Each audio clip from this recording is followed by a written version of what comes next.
In the next series of videos, I'm going to be covering the connection of a standby generator to a residential application.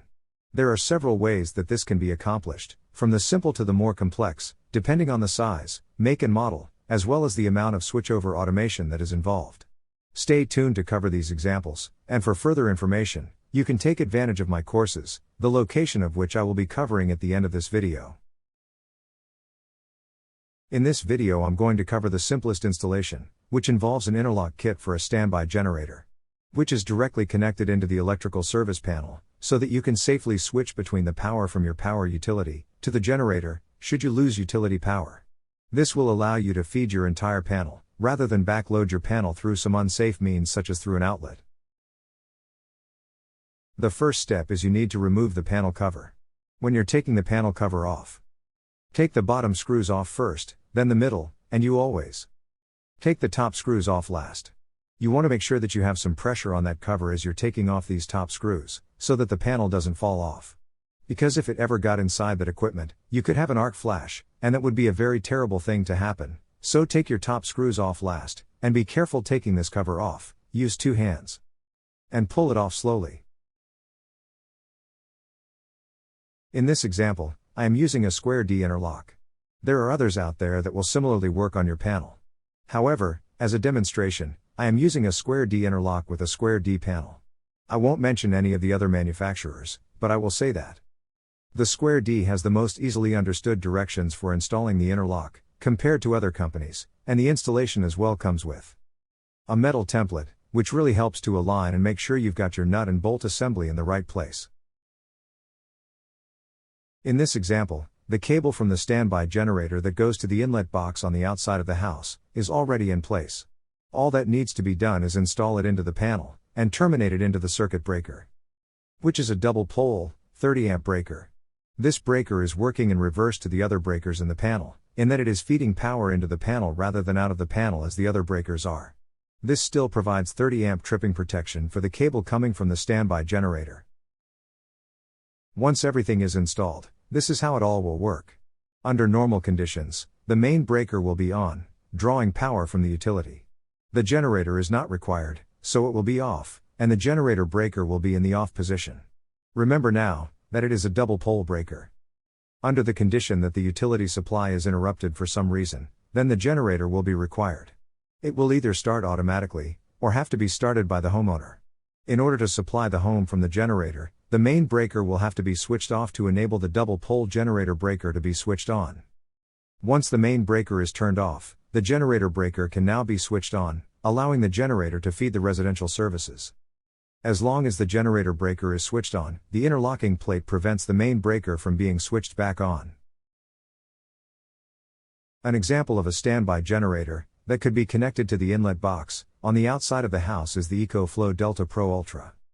It is one of the most versatile, whole home backup solutions that has just been introduced to the market. EcoFlow Delta Pro Ultra is a residential power backup system designed for both extended outages and daily use. With an unrivaled capacity of 6 kWh, 7,200 watts output, and 5.6 kW solar input, a single unit can run your entire home.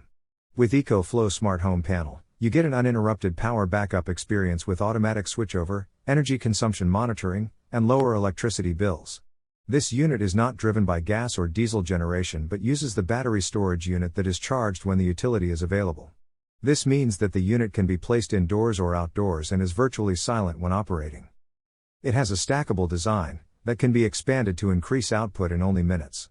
Compatible with various energy sources, from solar to gas, to meet your ever-changing power needs.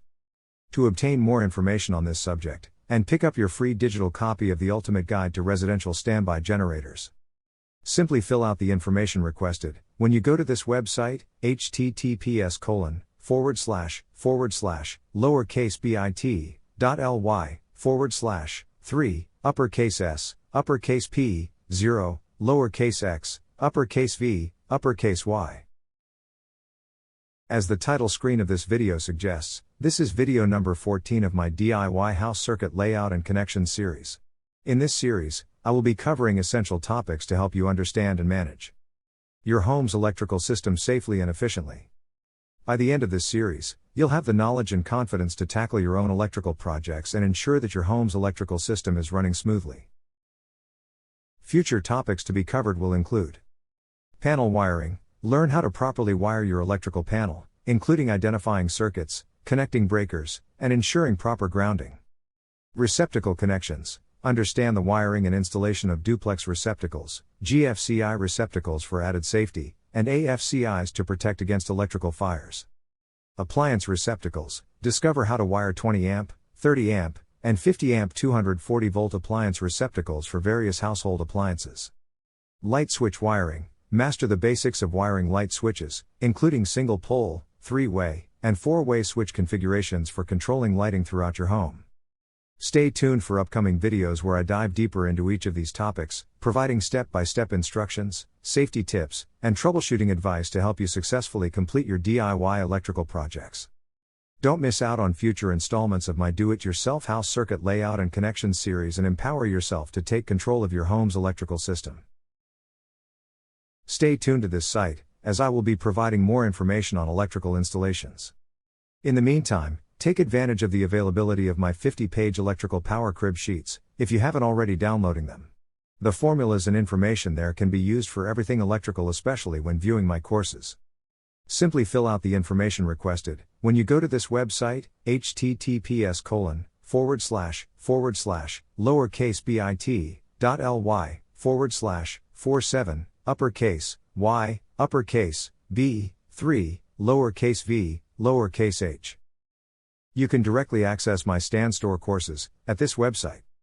https://stan.store/uppercase g uppercase v uppercase b. This is the end of this video.